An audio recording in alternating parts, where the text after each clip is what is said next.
Ang intense ng mga kaganapan ngayon sa abot kamay na pangarap sapagkat manginginig sa galit si Doc Carlos sa mga malalaman niya tungkol kay Moira. Dito nga ay aaminin na ni Dax ang nangyaring pagnanakaw nila sa bahay ni Doc Carlos na si Moira nga daw ang nag-utos nito sa kanila.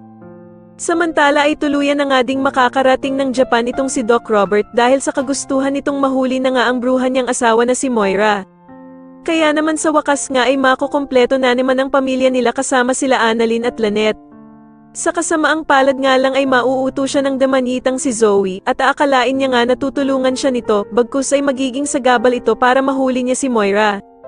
Dito nga pagkarating nila ng Japan ay magugulat si Moira dahil sa agad na tatawagan siya ng anak niyang si Zoe para balitaan siya sa ginawang pag-broadcast ni Giselle sa pangalan niya para mapabalik siya ng Pilipinas.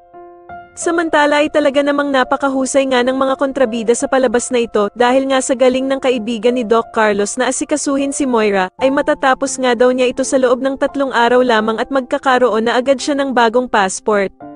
Sa kabilang banda naman ay excited na nga sana si Annalyn at Lynette na pumunta ng Mount Fuji kasama si Zoe, ngunit bigla nga itong tatanggi sa kanila na sumama papunta doon. Sasabihin nga ni Zoe na biglang sumama ang kanyang pakiramdam kaya hindi na daw ito makakasama sa kanila. Pero bigla naman siyang sasagutin ni Annalyn na masama ba daw talaga ang pakiramdam nito o meron lang talaga siyang gustong kitain na ibang tao. Samantala ay wala namang tigil ang pagtatanong nitong si Giselle kay Dax kung bakit nga daw sa dami ng bansa ay sa Japan pa naisipang pumunta ng amo nilang si Moira. Subalit sasagutin naman siya ni Dax na wala na daw siyang ibang nalalaman sa plano ni Moira dahil kinuha lang naman daw siya nito para pasukin ang bahay ng isang doktor.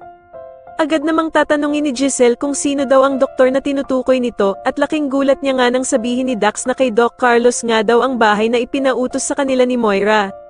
Sa tingin niyo patihil kaya ni Doc Carlos ang pagtulong niya kay Moira kapag nalaman niyang siya ang dahilan kung bakit pinasok ng magnanakaw ang bahay niya? Mas lalo na nga talagang nagiging exciting ang mga susunod na kaganapan kaya naman ay mas lalo pa nating abangan ang mas lalong gumigandang abot kamay na pangarap. Maraming salamat po sa inyong panonood at sana po ay ma-subscribe niyo ako. Maraming salamat po.